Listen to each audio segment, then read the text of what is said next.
రాజన్న సిరిసిల్ల జిల్లా ముస్తాబాద్ మండల కేంద్రంలోని ప్రభుత్వ జూనియర్ కళాశాల మైదానంలో ఎస్ఐ శేఖర్ రెడ్డి నేతృత్వంలో మండలంలోని అన్ని గ్రామాల యువకులకు దోస్తీ మీట్ 2024 క్రీడలను నిర్వహించారు.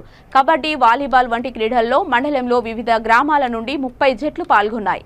ఈ పోటీలకు ముఖ్య అతిథిగా CI Sadan Kumar, Mustabad peoples hospital ప్రముఖ వైద్యులు చింతోజీ శంకర్ విచ్చేసి విజేతలైన టీములకు బహుమతులు అందించి క్రీడాకారులను అభినందించారు. ఈ సందర్భంగా సిఐ సదన్ కుమార్ మాట్లాడుతూ యువత చెడు వ్యసనాలకు బానిసలు కావద్దన్నారు. చదువుతో పాటు క్రీడలపై దృష్టి సారించాలని అన్నారు.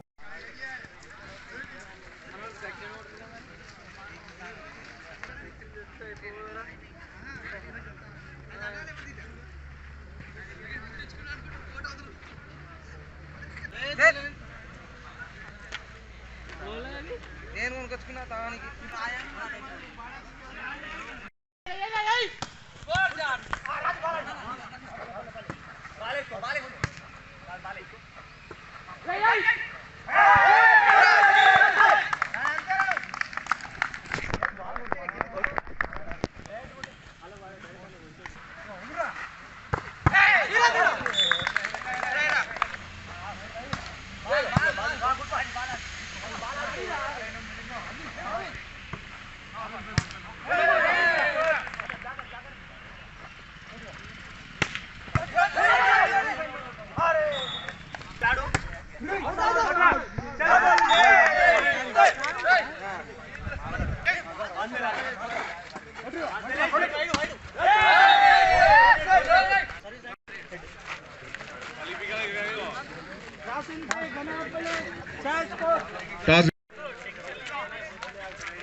కార్పొరేట్ గేమ్స్, ప్రైవేట్ స్కూల్ కాదు, ఆన్లైన్ గేమ్స్లలో సెల్ ఫోన్లలో గేమ్స్ అవుతున్నాయి. గేమ్స్కు సెల్ ఫోన్లో జరిగే గేమ్కు ఒక క్రీడాకానికి ఇంకో క్రీడాకానికి ఓదార్పు ఉండదు. ఫర్ ఎగ్జాంపుల్, ఇందాక ఒకతను కింద పడితే ఒక పక్కన అతను వచ్చి లేపి అతనికి ఓదారుస్తాడు, ఏం కాదు లేవే ఏమవుతుంది. కానీ అదే నీ కార్పొరేట్ గేమ్లలో ఏముంది తెలుసా?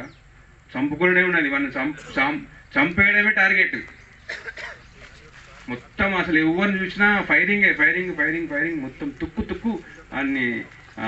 ఆ గన్నులు ఏం గన్నులో మొత్తానికైతే అవన్నీ చావగొట్టడమే ఆ క్రీడల యొక్క లక్ష్యం ఉన్నది. కానీ ఈ క్రీడల లక్ష్యం అట్లా కాదు. ఈ క్రీడల లక్ష్యం ఏంటంటే ఇన్నర్ మీనింగ్ సార్. దీనిలో ఫస్ట్ డే మేము ఎతికించుకోవాలి ఎట్లా, అందుకే దోస్తీ చేయమని చెప్పినాం పోలీసుతోని. ఏం విషయంలో ఏం ప్రమాదం జరుగుతుందని బ్రతికించుకోవాలి యువతను? ఏం ప్రమాదం ఉంది? Exactly, drugs.